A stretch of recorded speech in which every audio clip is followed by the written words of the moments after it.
Um salve a todos! Tudo bem? O meu nome é Bruno Góes, eu sou professor de Física.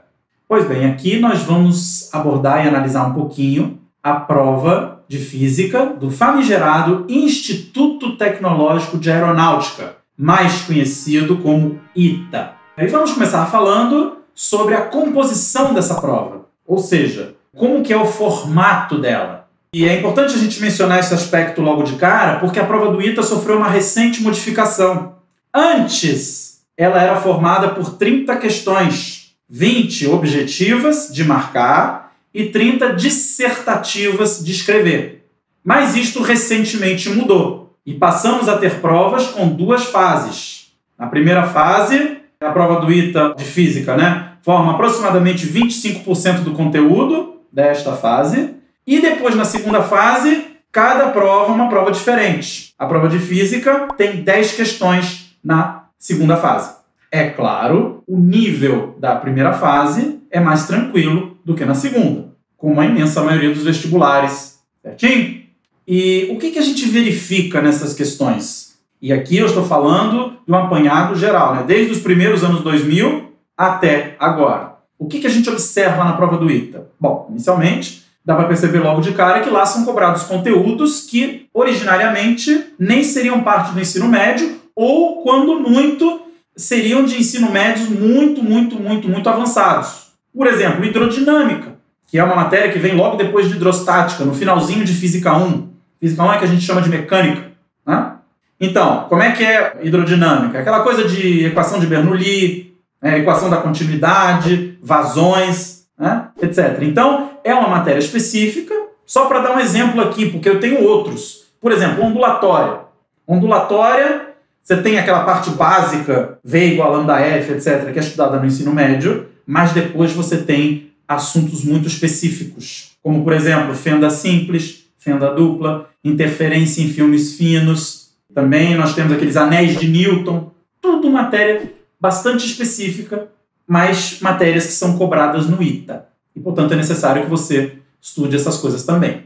Para não falarmos, é claro, talvez da maior raridade e da maior exceção de todas, que é Física Moderna. Física Moderna é um assunto que muitos conhecem como Física 4. Ela é pouquíssimo cobrada na grande maioria dos vestibulares brasileiros. Na maioria ela sequer aparece. Mas em alguns poucos vestibulares aqui e ali aparecem questões de Física Moderna. Pois bem, o ITA, muito provavelmente, é o que cobra Física Moderna com maior nível de exigência. E cobra mesmo, viu? Eu já vi prova do ITA naquele formato antigo de 30 questões em que caíam 7, 8 questões de Física Moderna.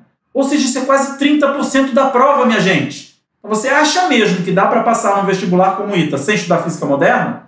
Sem estudar essas matérias mais raras? Só estudando aquele feijãozinho com arroz que você aprende no colégio?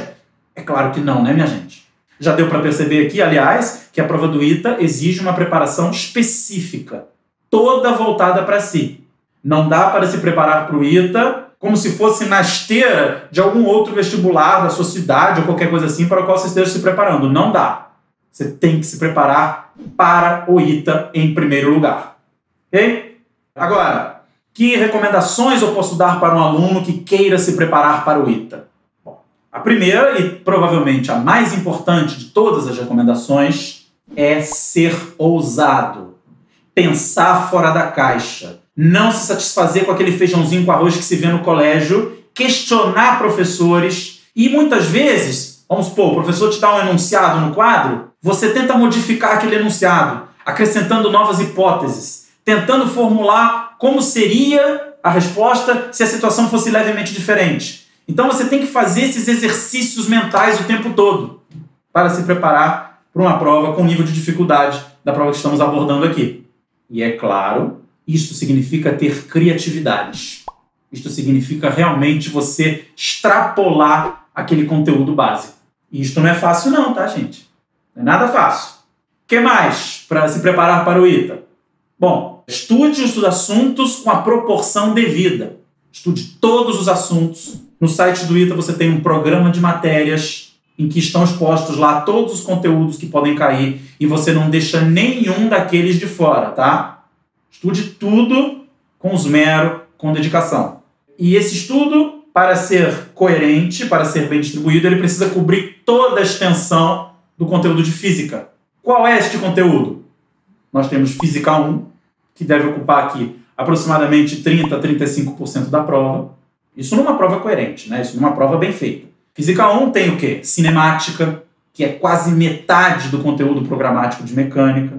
Depois tem dinâmica, depois tem gravitação, depois tem estática, depois tem hidrostática e, por fim, aquela famosa hidrodinâmica, né? Que já foi mencionada. Depois nós temos Física 2, que é formada por 3 importantes blocos: termologia, óptica geométrica e ondas. Cuidado com a matéria de ondas, tá? A parte de ondulatória, que tem todas aquelas especificidades que eu já mencionei. Certo? Isso aí, também 30% da prova. E depois nós temos Física 3, né? Para completar o restante junto com Física Moderna. Física 3 é eletricidade e magnetismo formando eletromagnetismo. Sendo que a eletricidade ainda se divide em 2 subtópicos, a eletrostática e a eletrodinâmica. Ok? Então, o importante aqui é você ter a noção do todo para que você consiga estudar proporcionalmente todos os itens, não deixando nenhum de fora. E, por fim, a última dica que eu passo aqui é você se dedicar ao estudo das provas anteriores. Esta é uma dica que não vale somente para o ITA, vale para qualquer vestibular. Especificamente no caso do ITA, se você for lá no site, você vai ver 13 anos de prova, de 2008 até 2020. Então, tem material à vontade de provas anteriores para você se fartar no próprio site da instituição. E isso é uma coincidência feliz, porque esse que está falando com vocês teve a honra de ser aprovado e classificado nessa gloriosa instituição, justamente no primeiro vestibular que está lá. Quando fala que é 2008, é a prova que foi feita no final de 2007 para o ingresso nos cursos de engenharia em janeiro de 2008. Certinho? Então, é isto, e não percam o foco e nem a motivação na preparação para este, que é um dos vestibulares mais desafiadores do país.